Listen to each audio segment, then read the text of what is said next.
My name is Juanita Lehman, and when my phone rang 6 days ago, displaying a number I didn't recognize, I had no idea it would be my mother. Her voice trembled when she said my name, as if tasting it for the first time in years. 6 years, to be exact.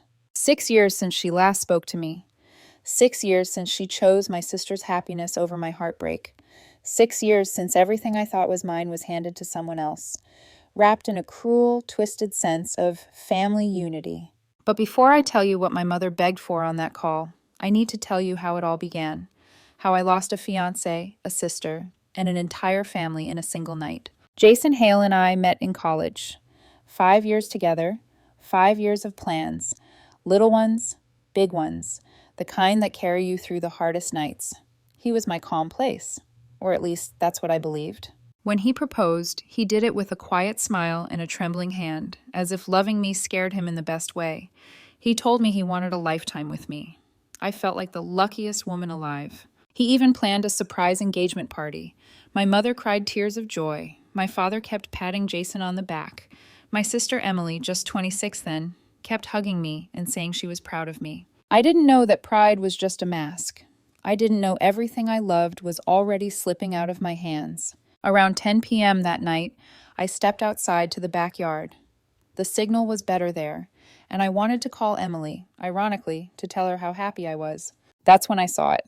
Emily, Jason, kissing. Not a drunken mistake, not a moment of weakness. It was hungry, familiar, like they had done it many times before. For a long second, I couldn't breathe. My entire body froze as if cold water had been poured over me. They didn't even notice me. I was standing right there, shaking, staring at the two people I trusted most, fused together in a betrayal so deep it didn't feel real. When they finally saw me, they separated so fast it was almost clumsy. Emily's lipstick smeared, Jason's hands still tangled in her hair. Juanita, wait, but I couldn't. I ran. I don't even remember getting into my car. Only the sound of my heart pounding and the taste of metal in my mouth as I sped toward the first hotel I found. That night, I cried until my eyes felt bruised. I couldn't reconcile the images in my mind with the life I thought I had. I kept whispering, "No, no, this isn't real," as if saying it would change something. But then Emily texted, "I'm sorry, I didn't want you to find out like that. I love Jason." She admitted it had been going on for a long time. My sister, the girl I shared clothes with, secrets with, bedroom whispers with when we were little. She took the person I imagined building a future with. Then Jason texted too. He said he proposed to me because he hoped commitment to me would fix his feelings for Emily.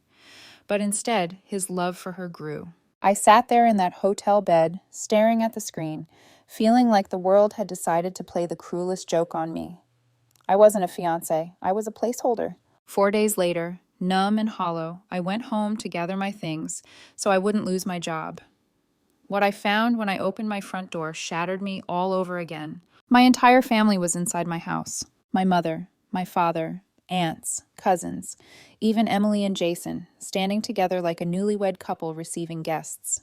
They rushed toward me, pulling me into hugs, touching my face, saying how worried they were. Emily hugged me too, tears in her eyes, but a smile on her lips.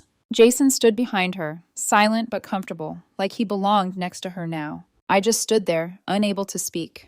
It felt like I had walked into an alternate universe. When the noise finally settled, I took a breath and forced the words out. "I'm only here to pack my things. I'm leaving." The room shifted. Emily's smile faltered. Jason stiffened.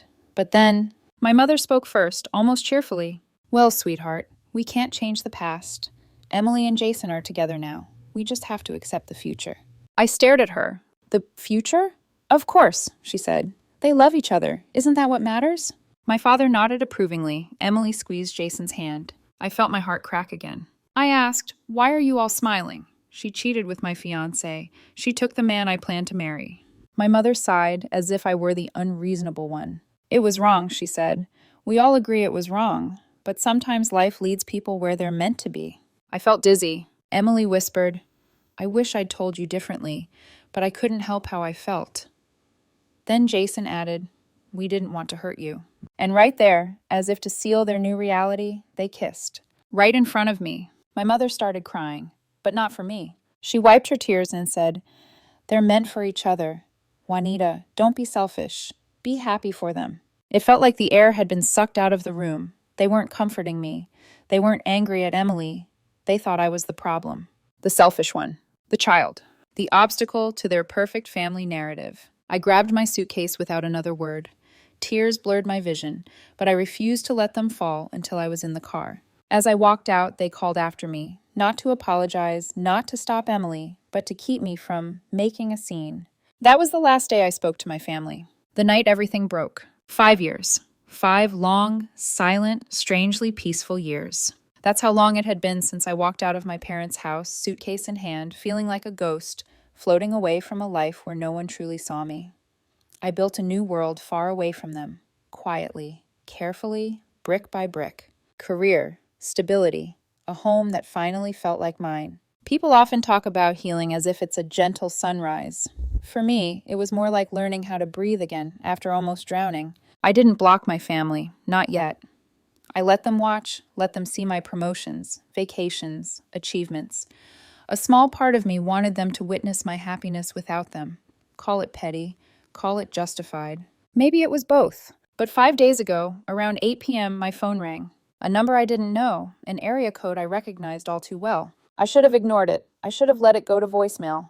But I didn't. I answered and heard my mother's voice. Juanita, please don't hang up, please. Her voice was cracking, desperate, nothing like the decisive woman who once told me to accept the future while celebrating my sister's betrayal. For a second, instinct took over. I almost hung up. But something fragile inside me froze. Maybe pity, maybe curiosity, maybe the remnants of a daughter who once wanted her mother to choose her. I stayed quiet. She took that as permission to continue. Please, just listen for a few minutes, she begged. It's about Emily and Jason. The mention of their names felt like ice dripping down my spine. My mother explained everything in a trembling rush. Emily and Jason had launched a business 3 years ago. A big one, ambitious, with investors and staff and loans. It failed, completely. Investors pulled out. Bills piled up. They were drowning in debt. A mountain so steep they couldn't even afford basic groceries. Then she said the number. $75,000. They needed $75,000 to settle immediate debts before things got dangerous. I stayed silent. My mother, misreading my silence as sympathy, pushed harder. You're doing so well, Juanita, she said. We see your posts, your vacations, your new car, your job promotions. You have the means to help. There it was, the truth behind the sudden interest. Not love, not reconciliation, desperation. Emily didn't want me to call you, she continued, but we have no one else. No one else. The words stung, not because I wanted to be included, but because they still thought of me as an option, as a resource, as someone who should fix the consequences of choices that broke me. Why didn't she call me herself? I finally asked. My mother hesitated. She's ashamed, she whispered. She didn't want you to know they failed. Failed? How poetic. The girl who couldn't help her feelings. The soulmate my family celebrated. The relationship they wanted me to smile through. And now they wanted help. They wanted my help. No, I said quietly. I won't help them. My mother inhaled sharply. What? Juanita, you can't be serious. This isn't about the past anymore. It's exactly about the past. That was 5 years ago. You need to grow up and let it go. Let it go. Funny how people who benefit from your pain always advise forgiveness. I felt something hard and cold settle in my chest. My sister betrayed me, I said. Jason betrayed me. And you. You celebrated it. You told me to be happy for them. That's not fair. It's perfectly fair. You're being cruel, she snapped suddenly. Heartless. I raised you to be better than this. I almost laughed. Better than what? Better than expecting loyalty? Better than wanting to be treated like a human being? I said nothing. She kept going. Emily and Jason could lose everything. People are coming after them for money, Juanita. If you don't help, then they'll face the consequences of the choices they made. My mother gasped like I had slapped her. I never thought you'd become this kind of person, she sobbed. So cold, so selfish. For a moment, I felt something twist in my chest. An old, injured instinct begging me to bend, to please, to fix things. But that instinct had saved no one, not even me. I'm done, Mom, I said softly. I'm not responsible for their mess. And I hung up. The messages started immediately. Long paragraphs, voice notes, tears, insults, guilt, manipulation. Every hour, every platform. At first, I read them. Then I didn't. Finally, I blocked her. Then my father. Then Emily. then Jason. All of them. Silence washed over me like warm rain. Not peace, not yet, but relief. A relief I had denied myself for years. For the first time, I felt like I had closed a wound instead of reopening it. But I didn't know that something darker was on its way. Something that would come right to my front door. I had barely settled into the quiet that came after blocking my family when my phone rang again. This time from my neighbor, Mrs. Carver. Her voice shook. "Juanita, there's a couple outside your house. They've been yelling your name. They won't leave." A cold shiver ran down my spine. "Did you see what they look like?" I asked. She hesitated. "It's a woman with brown hair and a man. Tall, maybe early 30s. They look upset. I think it's your sister." My stomach dropped. "Emily and Jason." Of course it was. "Juanita, I don't trust them," she whispered. "They've been out here for almost an hour." I thanked her, promised I'd come home immediately, and hung up. My hands trembled on the steering wheel as I drove, not out of fear, out of disbelief. After everything, they had come to my house. My house. The one place that had always been mine and mine alone. When I turned the corner onto my street, I slammed on the brakes. They were trying to pick the lock on my front door. Jason crouched low, working the doorknob aggressively. Emily stood behind him, pacing, crying, occasionally pounding on the door like a trapped animal.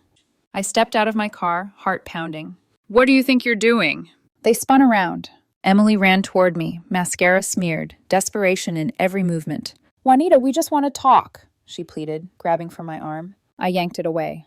"You don't break into someone's house to talk." Jason stood up slowly, his eyes hollow, exhausted, and edged with something darker. When I reached for my phone, Jason moved fast. Too fast. He knocked it out of my hand with a sharp flick, and it hit the concrete with a crack. Fear surged through me. Not panic, not yet, but something colder. A realization that these were no longer just two people who hurt me. They were unstable, cornered, desperate. "I'm calling the police," I warned. Emily lifted her chin, eyes flashing. "Go ahead, maybe then you'll finally stop acting like a victim." I stared at her. "A victim? You cheated with my fiancé?" "That was 5 years ago," she screamed. "Are you seriously still stuck on that? You always make everything about you." Jason stepped closer, his posture tense. "You know we need help, Juanita. Don't pretend you don't know why we're here." I took a step back. Emily wiped her face roughly. "We sold the house. We sold everything. We're scraping by. We don't have anywhere else to go. Mom said you're doing great. So why are you being so dramatic about helping us?" I almost laughed, or cried, maybe both. "I don't owe you anything," I said calmly. "Nothing. Not after what you did." Emily's face twisted. "You're unbelievable," she hissed. "You'd rather watch your own sister starve just to satisfy your ego." I said nothing. Then Jason spoke, and his words chilled me. "You're going to help us, one way or another. You're going to sign something, just a promise, that you'll give us money whenever we need it." I blinked. "A promise?" Emily nodded fiercely. "A contract, something in writing. That way you can't back out." I stared at them, stunned. They were delusional. "That wouldn't even be legally valid," I said. "And I'm not signing anything." Jason's jaw tightened. Emily stepped forward and shoved me. Hard. I stumbled backward, catching myself just before hitting the ground. For one dangerous heartbeat, rage surged in me. The animal instinct to shove her back, to scream, to let years of pain explode all at once. But then clarity hit like ice water. They were already unhinged. Anything I did would give them exactly what they wanted. I swallowed the fury crawling up my throat. Without a word, I turned, grabbed my fallen phone, and sprinted to my still-running car. I slammed the door shut, locked it, threw the car into drive, and sped away. I didn't look back. Only when I reached the main road did I call the police. I told them everything. The break-in attempt, the assault, the threats. 20 minutes later, I pulled back onto my street. 2 police cars were already there, lights flashing silently in the dusk. Emily was screaming. Jason was handcuffed. Officers were speaking to neighbors. I stepped out of my car, and one officer approached me. "Are you Juanita Lehman?" "Yes." "Your statement matched what several neighbors witnessed. We're taking them in for trespassing, attempted forced entry, and assault." Emily's voice rang out across the yard. "Juanita, you did this! You're tearing this family apart." I didn't respond. I couldn't. I watched as the police closed the doors and drove away, leaving behind a quiet street, a cracked phone, and a heart that felt strangely steady. Not healed, not triumphant, just steady. For the first time in years, I felt truly protected. Completely alone, but safe. Hours passed. No texts, no calls, no messages from my parents. Nothing. A silence so deep it felt like a season changing. Something had shifted. But I didn't know then that the next knock on my door wouldn't be from Emily. It would be from the two people I once prayed would protect me. A week passed. 7 full days of silence. No calls, no texts, no frantic messages from unknown numbers, no sideways apologies, no guilt-drenched voice notes. For the first time in years, life felt still, like someone had finally stopped shaking the snow globe I had been trapped inside. I thought that was the end, that the arrest had sent the message my family never cared to hear before. I wasn't going to be their punching bag anymore. But yesterday morning, around 9 a.m., there was a knock on my door. A soft knock, not frantic, not angry, almost fragile. I looked through the peephole and felt my breath hitch. It was my parents. My mother and father, standing on my porch, older than I remembered, shoulders slumped like the guilt had finally weighed them down. For a moment, I didn't want to open the door, not because I hated them, but because I knew that once I let them in, once I heard whatever they came to say, something inside me would shift again. I needed a minute, just one. Then I opened the door. My mother stepped forward first. Her eyes were red. She didn't wait for me to invite her in. She just walked straight into the living room and broke down crying. "Juanita," she sobbed, "I'm so sorry." My father closed the door gently behind him. He didn't touch me. He didn't rush. He simply stood there with a face twisted in regret. Everything about them looked different, like the years had finally caught up, like they had been forced to face a mirror they'd avoided since the night Emily and Jason kissed in my backyard. My mother wiped her tears, but they kept coming anyway. "We were wrong," she said. "We were wrong about everything." I said nothing. I let her talk. "You should have been the one we protected," she continued. "Not Emily, not Jason. You were the one who was betrayed. You were the one who was hurt, and we left you alone." Her voice cracked on the last word. My father stepped forward then, clearing his throat. "When we found out Emily pushed you," he said quietly, "and that Jason tried to break into your house, something snapped. We realized the people we defended, violently defended, weren't the people we thought they were." He swallowed hard. "We cut ties with them." That sentence hit me like a strange shockwave. My parents had finally chosen me over Emily. But it was years too late. My mother sank onto my sofa, covering her face. "Juanita, baby, I don't know how we let it get this far. We thought we were keeping the family together. We thought—" She choked on the rest. My father finished for her. "We thought your pain was less important than keeping peace." There it was, the truth, ugly and honest. I sat down across from them. "I'm glad you apologized," I said softly. "I am, but you have to understand something." My mother looked up, eyes wet. "I don't have it in me anymore," I continued. "Not to fix this, not to rebuild. I spent years mourning a family that never mourned losing me." My father nodded slowly, absorbing every word. My mother's lips trembled. "But we're your parents." "You were," I whispered. "But you weren't when I needed you most." A heavy silence filled the room. Not sharp, not angry, just final. They came here expecting a bridge, but some bridges, once burned, become ashes too scattered to gather. My mother cried harder, but she didn't argue. Maybe for the first time she understood I wasn't punishing them. I was protecting myself. After a while, my father took a deep breath. "If we can't fix this," he said gently, "can we at least stay connected, even a little? Not close, not intrusive, just there." My mother nodded desperately. "Please don't block us again, Juanita," she whispered. "We won't ask for anything else. We just want to know you're safe, alive. Okay. Even if you never want to see us again." I looked at them. These two people who had once been my foundation, then became the fault line that split my entire life in half. And after a long, painful moment, I nodded. "I'll unblock you." My mother exhaled like she'd been underwater for months. My father closed his eyes, relieved. It wasn't reconciliation. It wasn't forgiveness. It was simply the smallest door, cracked open, not wide, just enough to let the past sit quietly outside without breaking in. When they left, my house felt empty again, but not heavy, not suffocating, just quiet. I walked to my phone, opened my settings, and unblocked my parents' numbers.